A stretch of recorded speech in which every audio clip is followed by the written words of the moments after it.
Hi everyone, welcome back to my channel. Thank you for clicking on this video. This is going to be a question and answer video all about hair. I cannot believe I am a whole natural hair influencer of 6 years and this is the first time I'm doing this type of video. So cheers, here's to the first natural hair Q&A on this channel. These are the questions that I'm going to be answering in this video, so if you are interested in hearing my thoughts on these topics, then definitely keep on watching. Let's get into it. Okay, so question number one, how often do you deep condition?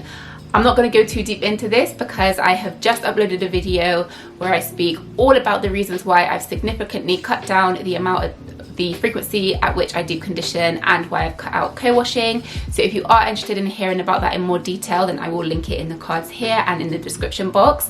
But a short way to answer your question is I deep condition once every 4 to 6 weeks. Question number two, what products, if any, do you use for moisture / to moisturize your hair? So basically, what products do I use to moisturize my hair?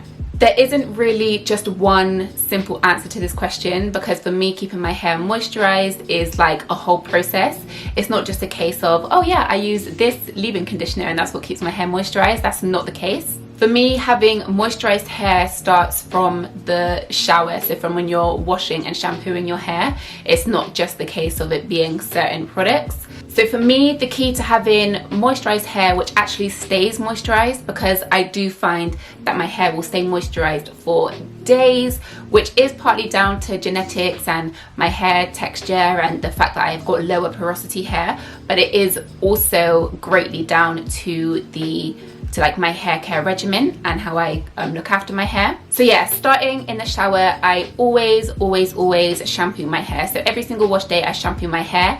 This helps with moisture because my hair each wash day is starting on a completely clean slate, so then all of the products that come after, so the conditioners, the moisturizers, the stylers, they can really absorb into my hair and do what they need to do because it's starting on clean, fresh hair rather than hair that has product buildup in.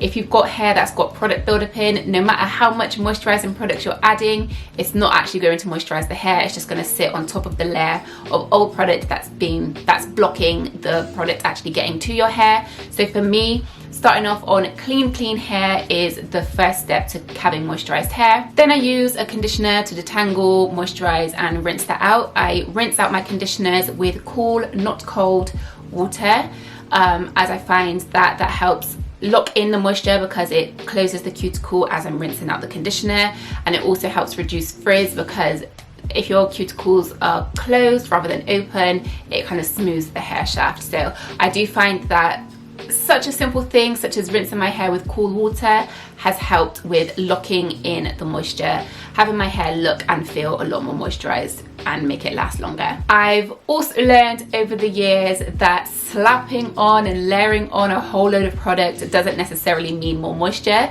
So more product does not mean more moisture.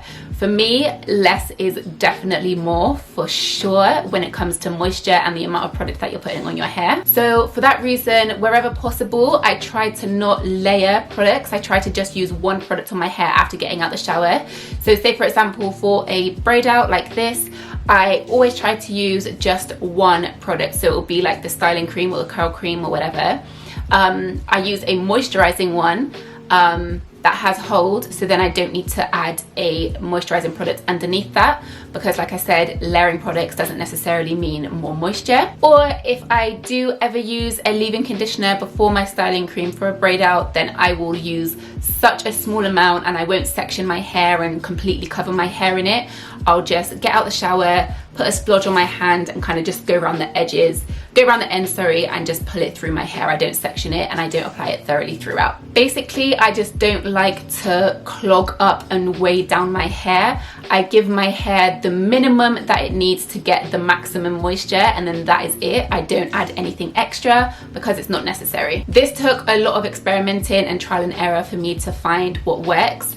At first I thought I had to layer products, and you know, we're always told about the lock method or LCO method to keep your hair moisturized, but honestly guys, I think it's time for us to not necessarily ditch those things, but be willing to step outside of that because they're not always right for your hair. Like I was practicing the lock method and LCO method religiously, and it wasn't actually what's best for my hair, but that is what people are told to do and told to follow, and they're like, your hair will be moisturized if you follow the lock method, but that's not actually true.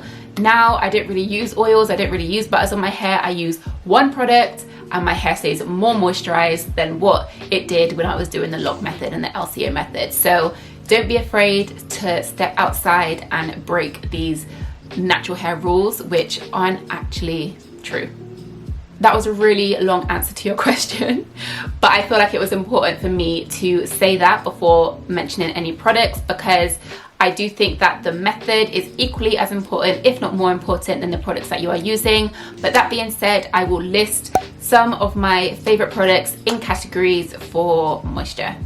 So here they are. Screenshot this if you are looking for some moisturizing products. Okay, question number 3 is, what are the best twisting butters or curl creams for twist outs and braid outs?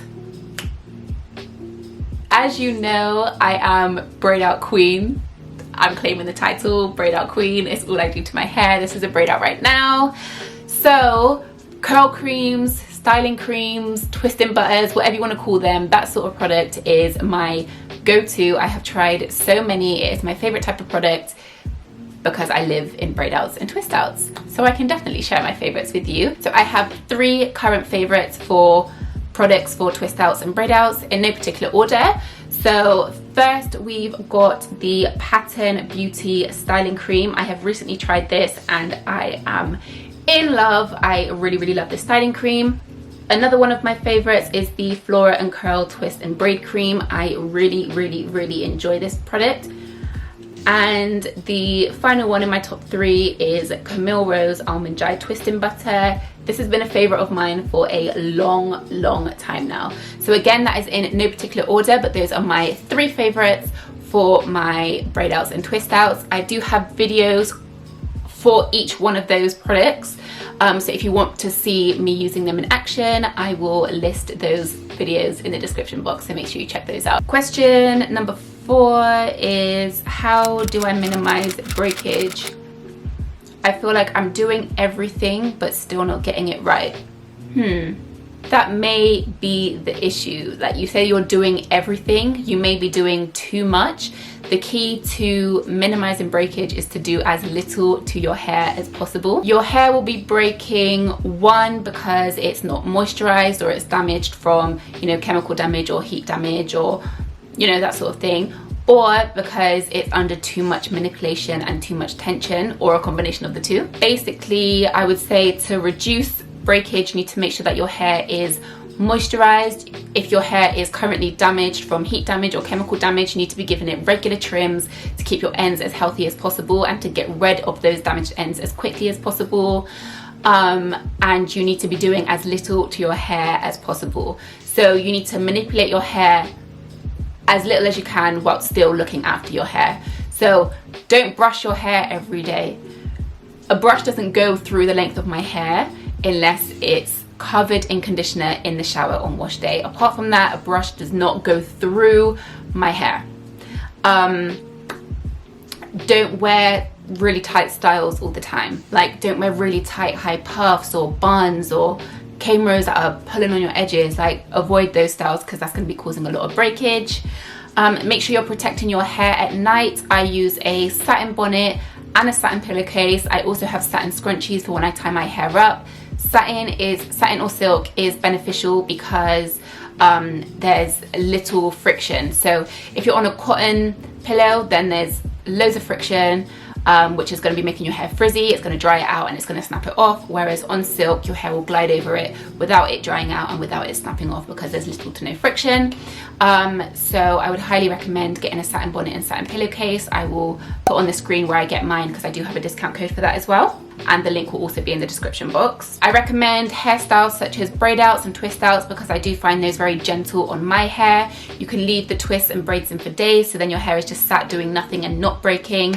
And then even when I do take it out, the manipulation each day to make my hair look good is so minimal that the breakage is reduced so much more than it is with other styles. Like when I compare times that I do braid outs compared to when I do wash and goes, the manipulation and therefore the breakage is so much less in the times where I'm doing braid outs rather than wash and goes. I just find it such a gentle way to look after your hair. So yeah, basically in answer to your question, try to reduce the amount that you're doing while still making sure that you're caring for your hair. Question number 5, transition tips. Okay, so I transitioned from completely frazzled, heat damaged hair. I had the typical, you know, afro roots with the straight ratty rat tail ends. It was disgusting. So I had to recover from that over time. What are my tips? When I was transitioning back then, I didn't have a clue what I was doing. I know if I was to be transitioning now, I would probably do it very different and the process would be a lot quicker, mainly because I wouldn't be so hung up on keeping length. Holding on to that length is holding you back. Let go of that length. Holding on to those dead ends are holding you back. Cut them off. Don't be afraid of the scissors. Those ends have got to go. Like that length, all those long straight dead ends, like yeah, they're giving you length, but they're also giving you a headache. They're also giving you stress. So let them go. Let them go. It's time to let the stress go from your life. I've been there, trust me. I know it's nothing but a headache dealing with afro roots and straight ends. So be prepared to let go of that length, because honestly, I know it's scary to chop your hair, but it's gonna make your life easier. So yeah, my first tip would be to not be afraid of the scissors. I'm not saying do a big chop. I completely understand why you wouldn't want to cut all of your hair off, and I don't think that is actually necessary. I wouldn't do that if I was transitioning now, but I would be more willing and I would be trimming it more frequently than what I was. I was really trying to hold on to that length and it wasn't helping me. So I would say to make sure you're doing a good trim, so at least an inch every 2 months. So then every 2 months you'll get a load of a chunk of dead straight ends, and I feel like every 2 months is enough time to let an inch worth of your curly hair grow back in, and then at the 2 months you can then get rid of an inch off the bottom. So for a while your hair will stay maybe the same length rather than seeing length, but if you're transitioning, I feel like that's a necessary thing to do. You either need to chop it all off and start from the beginning again, or you need to maintain the same length until all of your hair is curly, and then you can start growing out your hair. Trimming, cutting off a good amount every couple of months is really going to speed up the process of getting rid of all of those dead ends, and then end up with fully curly, lovely, healthy, natural hair. So my tip is don't be afraid of the scissors. And also in terms of like maintenance and day-to-day care for your hair, if I was transitioning now, I wouldn't even try to make my hair look good, because it is a struggle. So I would be wearing my hair in buns, I would be tucking it away in braids, I would be basically just wearing hairstyles where my ends aren't out. So I guess what you would consider a protective style, because trying to make your natural hair texture blend in with the damaged ends is almost impossible. It never looks good. It makes you hate your hair.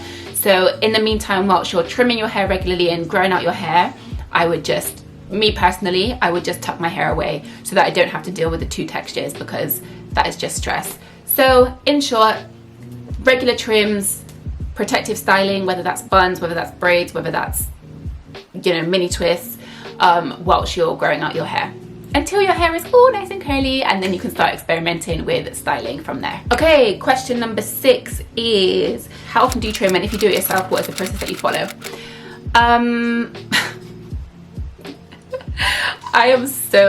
This is hard for me to answer because I am so scissor happy. Like, I literally cut my hair all the time. I cut my hair before I filmed this video. Like, when I say cut my hair, I didn't cut it all, but I was like, oh, that looks a bit, yeah, let me snip that one off, I do that all the time. Like, every single week, I'm putting scissors to my hair. I'm literally obsessed. So it is kind of hard for me to answer, but if I was to stick to like regular trimming with the objective of, you know, keeping my ends nice and healthy to try and grow my hair longer and longer, then in that case I would be trimming my hair every 2 to 3 months, and I would be trimming off a very, very tiny amount. So then every 2 months, that is frequent enough that it's not allowing your ends to get really dry and damaged and get all the split ends, but then it's also infrequent enough that it's allowing your hair to grow in between trims.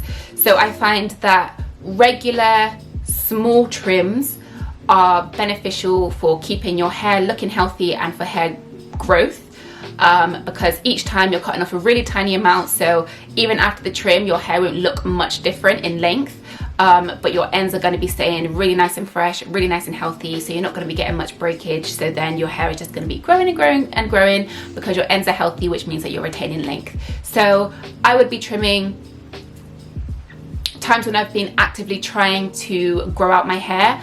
I was trimming my hair once every 2 months I was sticking to, but I was literally just dusting off the very, very, very ends. So even after the trim, my hair did look different because my ends were all really nice and thick and all really nice and healthy and blunt, but it didn't look different in the length. It didn't look like I'd taken off any length.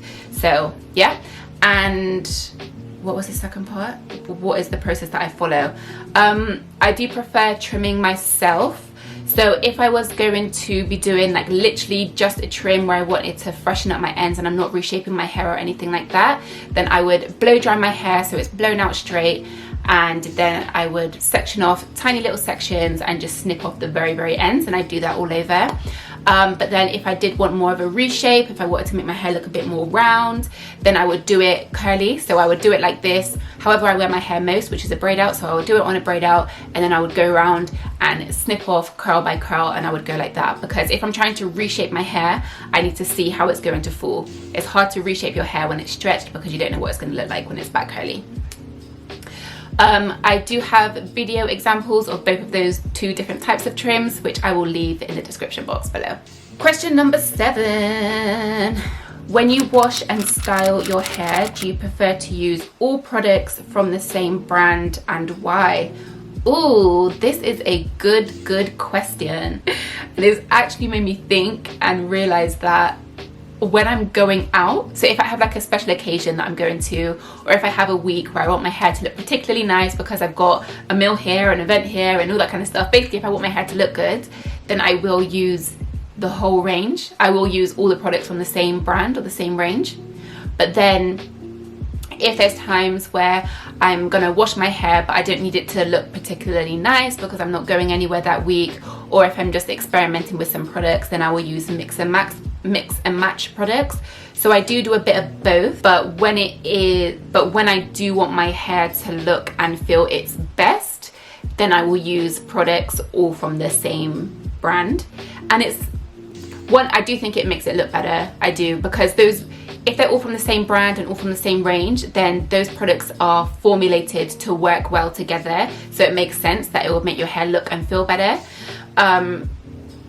Plus, when you use all products from the same brand, it's like such more of an enjoyable experience. Like it feels more like a pamper session, which I always like to pamper myself before I'm going out, so that I'm feeling good and looking good and just feeling like luxe, you know? So I guess the answer to your question, my preference is to use all products from shampooing all the way through to my styling and moisturizing products, all from the same brand. If I wasn't a natural hair influencer and if it wasn't my job to try so many products, then I think what I would probably have on my hair product shelf is maybe 3 or 4 of my favorite brands, and I would have their shampoo, conditioner, leave-in conditioner and curl cream, maybe a gel, and I would have that for 3 different brands. Probably the 3 that I mentioned earlier, it would probably be these 3. I would just have the collection of those, and then each wash day I will use all of the Camille Rose products. The next wash day I'll use all of the Pattern Beauty products, and then the following wash day I'll use all of the Flora and Curl products, rather than mixing and matching. But yeah, it's not always possible for me to do so, but if it wasn't my job to test products, then I would use the same products from the wash products all the way through to the styling products. That was a really long way to answer that question. Okay, question number 8. I think I'm gonna make this the last question because I feel like I've been speaking for ages and I don't want this to be like an hour long. Question number 8, my favorite protective style. This is a good one to end on, actually. See, I have beef with protective styles. I have beef with the term protective styles, and I have beef with the styles that are considered protective styles. You know what? Let me get out the definition of protective style just to prove my point. Protective style. Okay, so on Google, protective styles is defined as any style that keeps the ends of the hair tucked away and minimizes manipulation. So based on that definition, I have beef with the styles that are considered protective styles because yeah, your ends might be tucked away, but the manipulation it took to get your ends tucked away is a mad thing. So like, say for example, knotless braids, box braids, they're considered a protective style because your ends are tucked away. But can we think about what it took to get there? We had to blow dry our hair. So that's heat, that's so much brushing, that's so much manipulation, that's so much damage, that's so much breakage. The amount of times your hair has to be brushed when your braids are being installed, your hair is being parted, your hair is being pulled, your hair is being wrapped around other fake hair, your edges.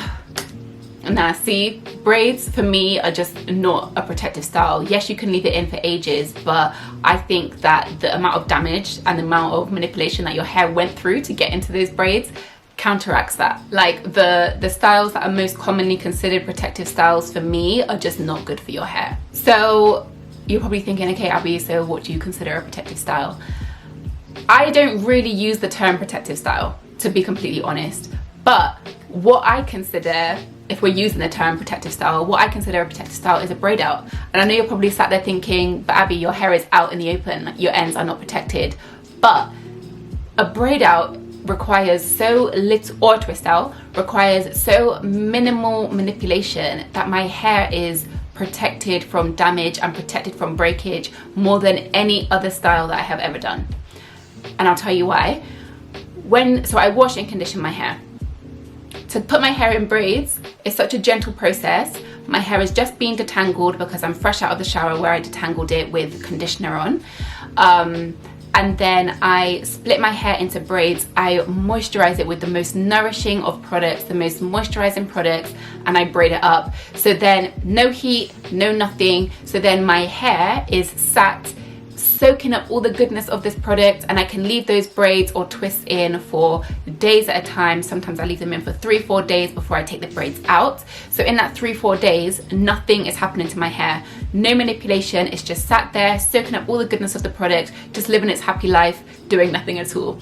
And then when I do take the braids out, again, very little manipulation. I'm literally just unraveling the braids and I go so gentle. I gently fluff it out. I don't do too much with the wide tooth comb, so I'm not causing breakage there.